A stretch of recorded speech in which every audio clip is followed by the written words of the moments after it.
Selamat pagi, saudaraku yang kasih Tuhan. Selamat berjumpa di dalam kemurahan Tuhan.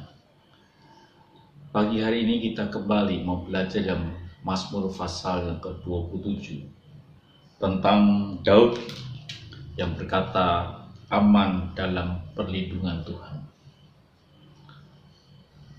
Hari-hari ini saya berjumpa dengan beberapa orang.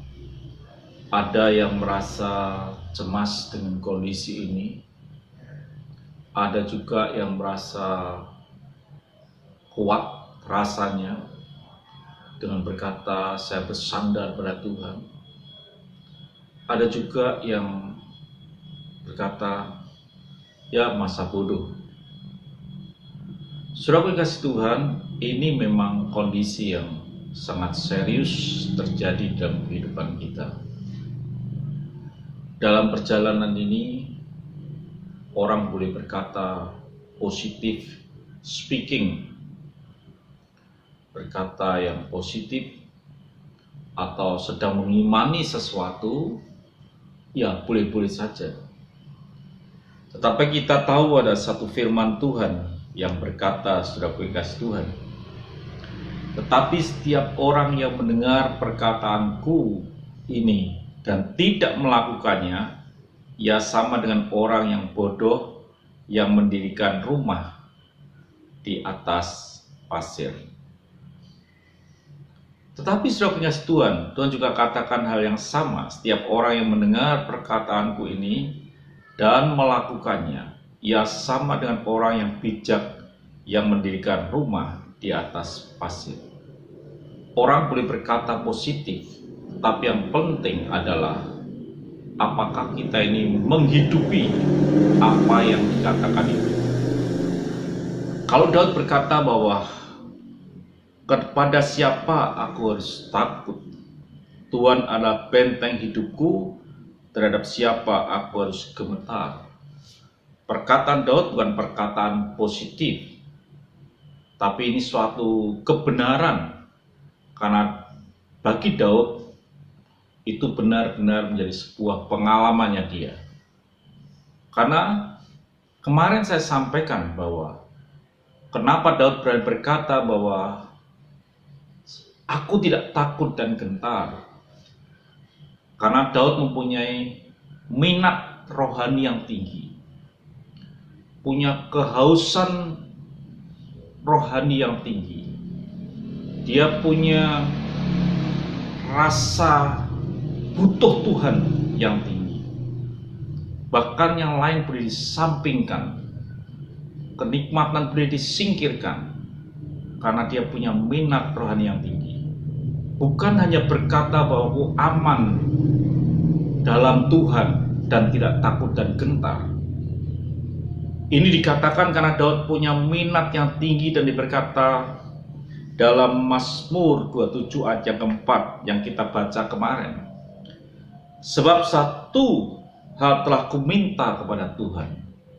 Dia minta kepada Allahnya, kepada Yahwehnya, bukan kekayaan, tetapi ia berkata, itu yang kuingini, yang dia miliki di dasar hatinya, yaitu diam di rumah Tuhan seumur hidup.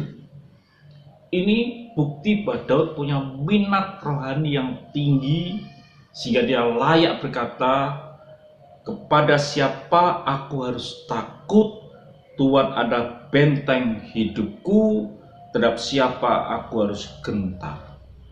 Apakah di tengah-tengah situasi semacam ini, saudara dan saya adalah orang-orang yang mempunyai minat rohani yang tinggi, satu kehausan ilahi dalam hidup kita, tidak ada yang lain, yaitu ingin tinggal di dalam rumah Tuhan.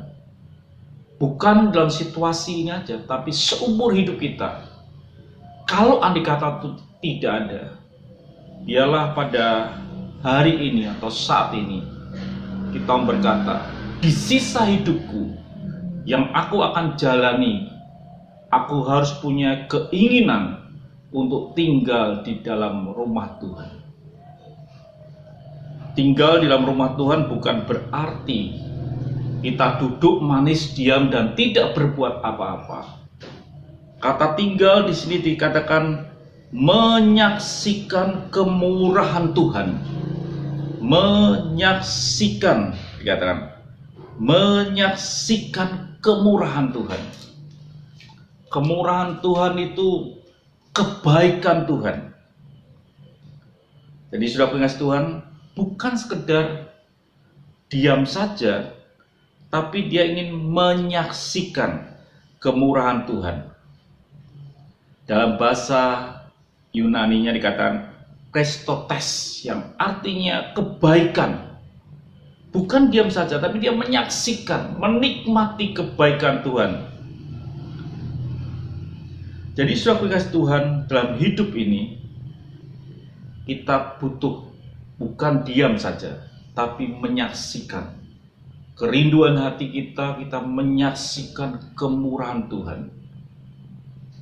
Jadi saudaraku yang dikasih Tuhan, bagi Daud tidak ada alternatif atau tidak ada rumah lain yang seaman dan nyaman, yaitu bersama dengan Tuhan.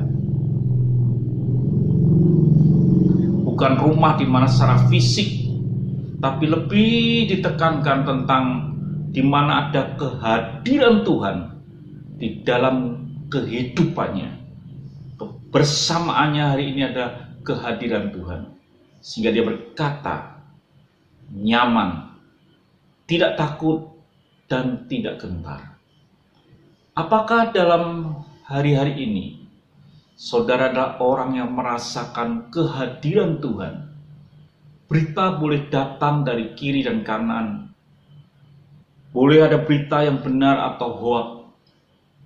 Tetapi apakah kita adalah orang yang dimana kita bersama dengan hadiratnya, sehingga berita-berita itu hanya ada di bawah? Seperti halnya Petrus, dia pernah takut dengan gelombang air laut. Tapi ketika dia berjumpa dengan Tuhan, laut yang dia takut itu dia jalani, saudaraku. Dia lalui laut itu. Bukan berarti kita ini melawan, terus kita keluar rumah tanpa rasa takut. Tidak. Biarlah kita tetap ada dalam posisi yang pemerintah katakan kita stay at home, tapi kita boleh menikmati kemurahan Tuhan, boleh menikmati kasihnya Tuhan, kehadirannya. Inilah yang disebut dengan kemurahan.